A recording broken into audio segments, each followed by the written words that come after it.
Good to see you again. We're going to take this a little bit further. That's almost a pun in this case because of the Extrema being discussed in this one. We're going to talk about the first derivative test too.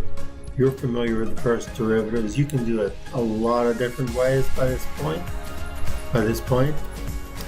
And here we go. So we're going to find the occurrence of relative extrema. That means put on blinders, as they used to do with horses, and just look at a section or an interval of functions moved.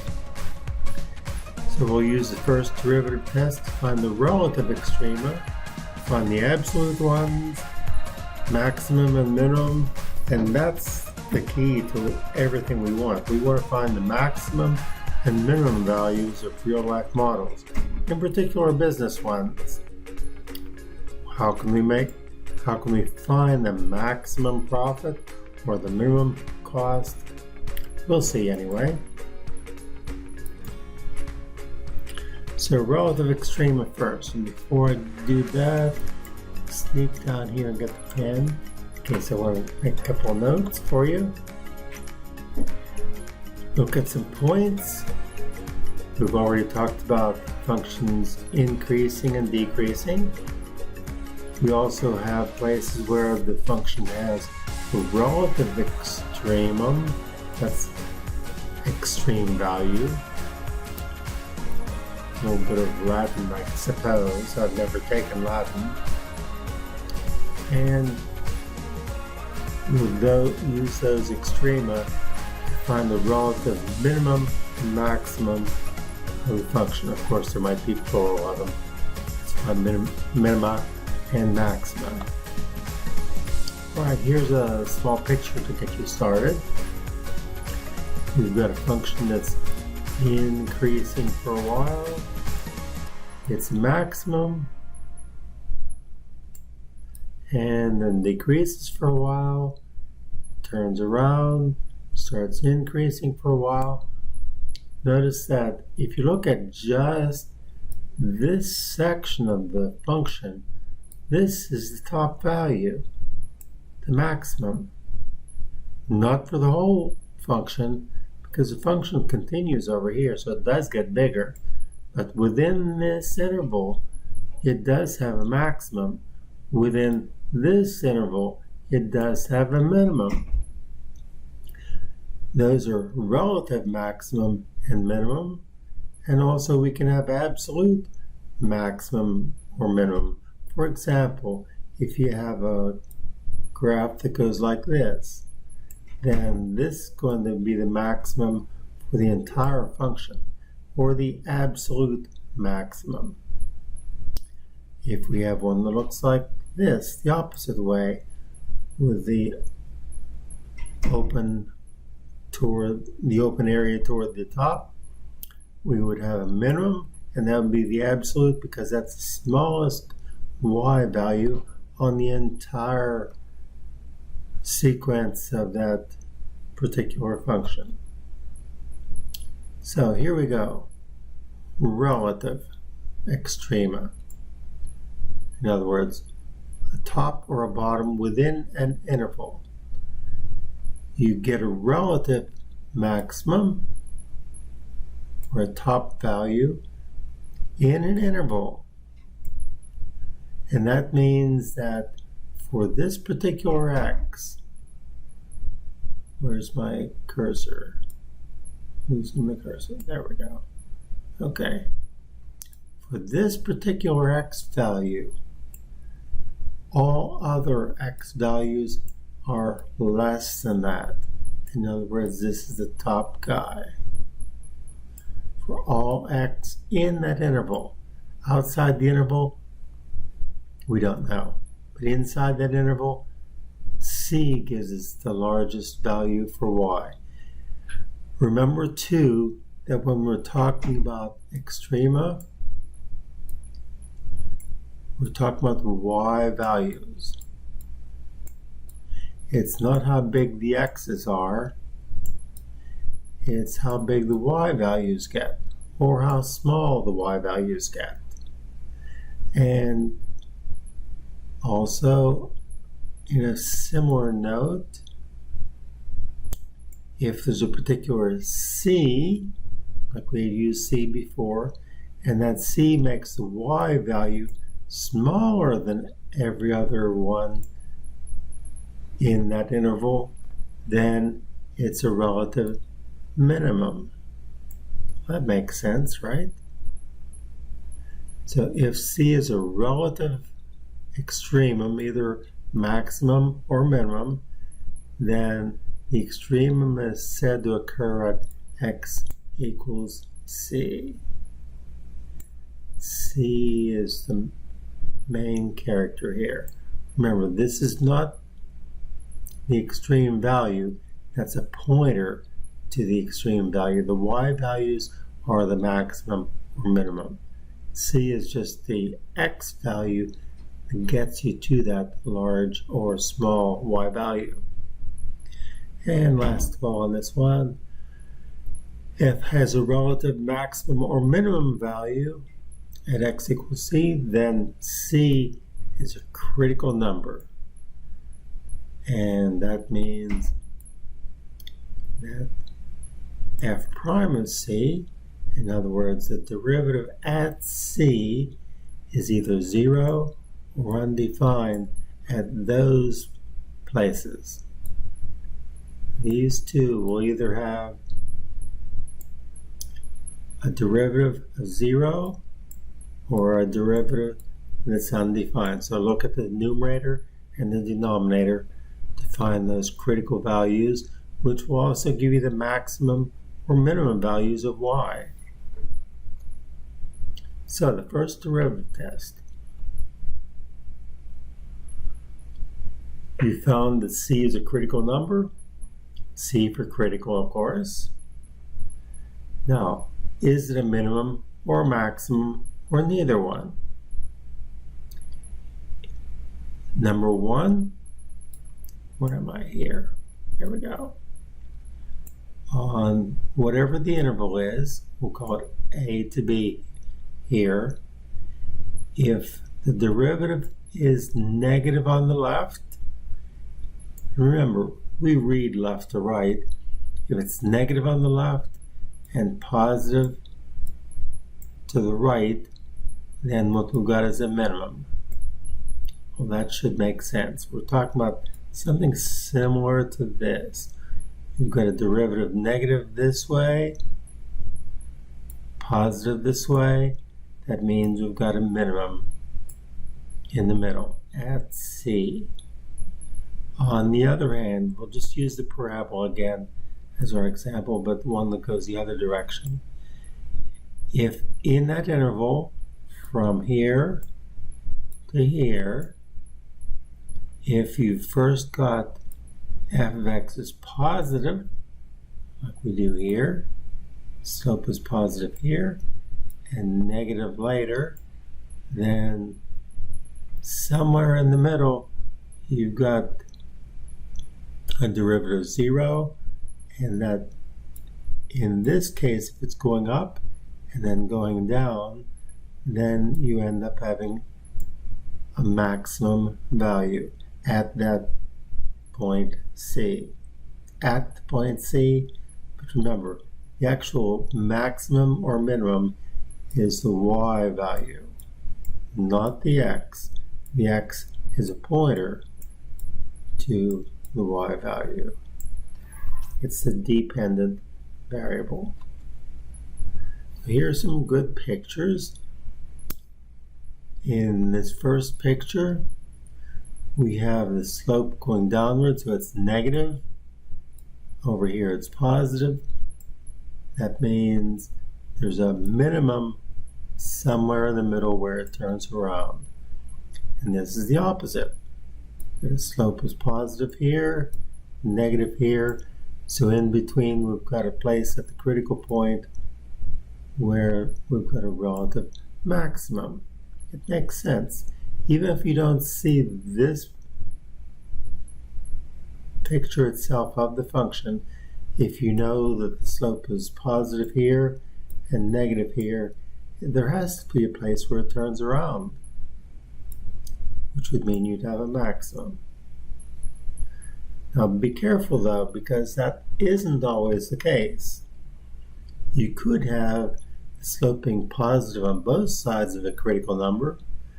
This is the number where it turns around, but it's going up on the left side, up on the right hand side, so there's no relative maximum or minimum. And the same thing is true in the other direction. You could have a negative slope here, a negative slope there, and no maximum or minimum between those two. Next, what are the guidelines? Okay, how do you do it? First, find the derivative, find the critical numbers, in other words, set it equal to 0, and find out what x's are either 0, x's give you a 0 for y prime, or make it undefined. And that'll split the number line into several intervals. Next, what you want to do is test f prime or the derivative at any number you like in each of those test intervals. Where it's positive, it's going up. Where it's negative, it's going down. For each of those critical numbers, use the first derivative test to decide whether it's a relative maximum, there we go, minimum or maximum, or neither. If you're looking for a maximum or minimum, you might be a little bit disappointed. Sorry about that. So here's an example to use to get a better idea, perhaps. Somewhere I've got a hair trigger on this computer, I guess. All right, here's an example we can use. F of x equals x to the fourth minus x cubed. So we'll take the derivative. There we go. That's pretty simple, right? Next, factor it. You thought I was going to say set it equal to 0. Not yet. If you can factor it, do that first, because that's going to help anyway. But this could be done after you set it equal to 0. Anyway, solve that after you set it equal to 0. Where's my cursor again? There we go. Set that equal to 0. You got two critical numbers. X equals 0 from this. X equals 3/4 from that. Two critical numbers. That splits the number line into three parts. Negative infinity to 0, 0 to 3/4, and 3/4 to positive infinity. Check those out. Use test values to see whether the derivative at that point is positive, negative in this case, or 0. We don't have any zeros here. We've got another negative there and a positive there. It's an easy test, really. Now you can see what's happening from the graph. We've got a relative minimum at 3/4, but that's all we've got really. And the relative minimum itself, remember, it's all about the y value. These are talking about what y is at various places. Here's our minimum value.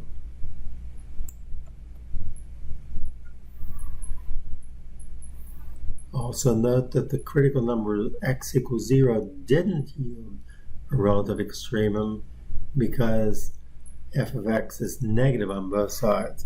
Let's sneak back here and look. We've got the slope over here negative, and it's also negative in this area. Since it doesn't change signs, you don't have a relative extrema. This is just an interesting spot, a critical point. How about absolute extrema? Okay, there's another thing to look for here. What we've just seen is where you can find the top value or the bottom value in a certain interval. But there's another possibility. I don't know what this thing is doing. There we go. All right.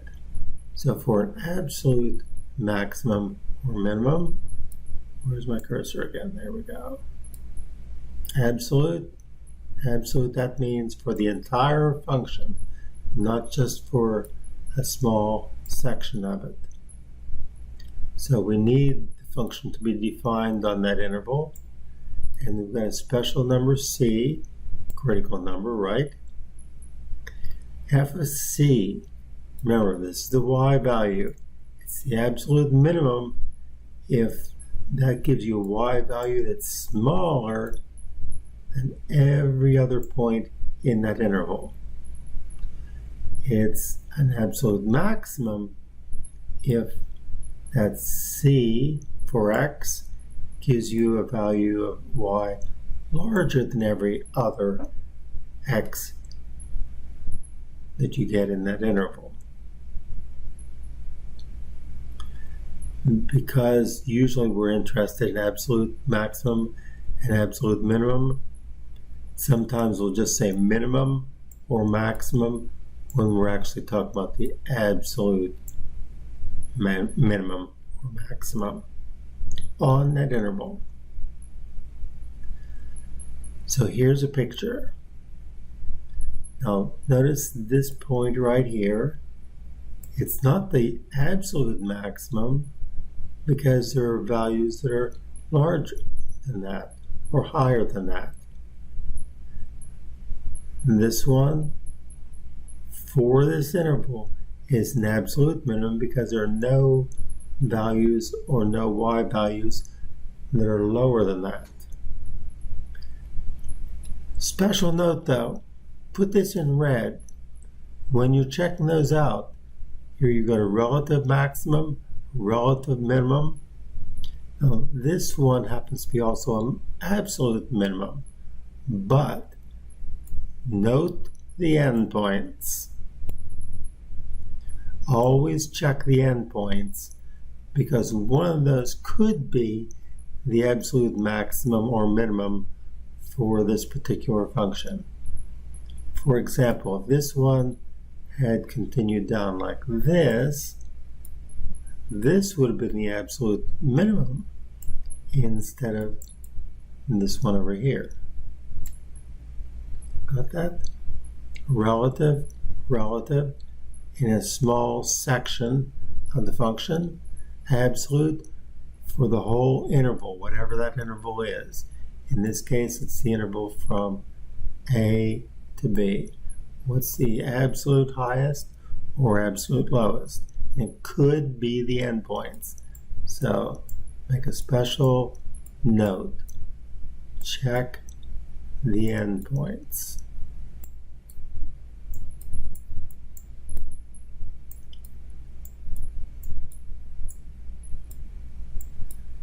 Check the endpoints.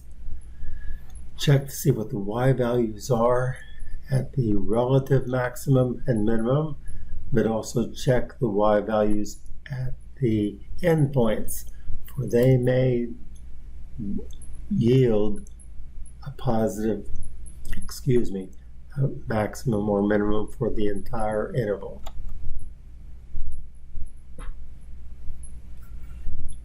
So this is sort of a summary of the last one.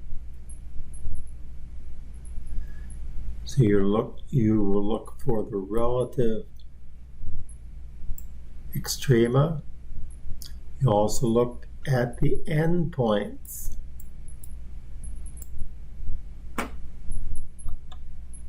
Those will be important points for you. Darn it. I don't know what it's doing. So consider the values of the functions at the endpoints as well as the critical numbers for Extrema.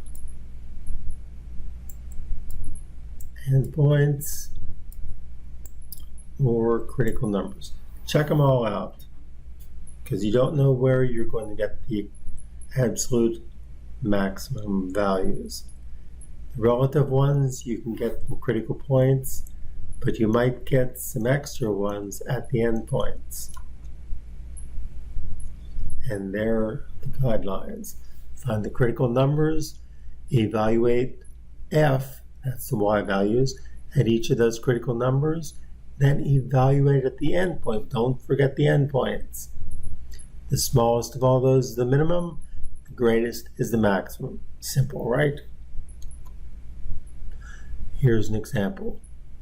Note, we're going here from 0 to 5 inclusive. We've got a function to play with. First thing we're going to do is what? Yes, we're going to differentiate, because we can use the derivative to find those critical points. There's the derivative, set it equal to 0, and there's a critical point. Remember, in the back of your mind, you're going to check that for a maximum or minimum, but you're also going to check the endpoints. Don't forget. So the only critical numbers are at x equals 3. Check to see what's happening at all three of those. What are the y values? Notice this is the largest x value, or y value, excuse me. This over here is the smallest, and this is neither one. These are the three you're going to be checking. Find the smallest and the largest, and the other ones are just curiosities. So here's a picture of what we've got.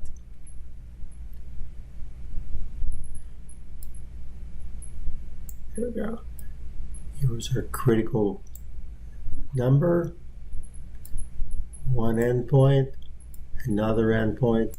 We check out the y values.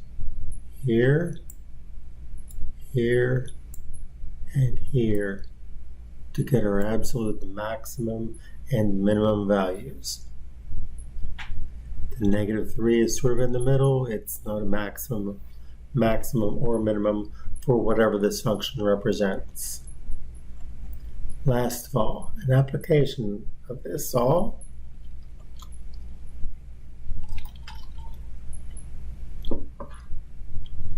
We've got a profit function for selling hamburgers, X hamburgers. We want to find the sales level that gives us the maximum profit. You know where you're going. You want an equation for the marginal profit. That means you're going to differentiate that profit function that you have up here. Where is it? There we go. Keep losing the cursor. Take the derivative of that. And here's our marginal profit function. Set it equal to 0 to get the critical numbers. And the critical number is 24,400 hamburgers. Keep in mind that this is an application and it does have units. In this case, hamburgers. I hope it's not around your lunchtime. This could be difficult, right? That would be more critical. Here's a picture of the profit function, and you can see what that critical number gave us. You can see in general, if we ignored the fact that it was hamburgers, that here's our critical number. It's also maximum, not only the relative maximum, but the absolute maximum, because these two endpoints do not give you a maximum. This one right here gives you the minimum. but it's irrelevant because what? Because you can't have a negative number of hamburgers, right? Or a negative profit, rather. That'd be trouble.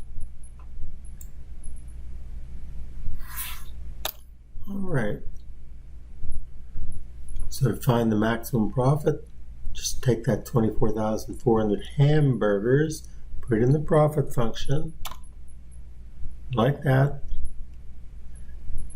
Hit our old friend the calculator, and that's how much profit we can get if we sell the right amount of hamburgers. 24,400 hamburgers. Of course, that's before the cheese, right? Might have to factor that in too. That's a different story. I'll see you next time, and take care. Bye-bye.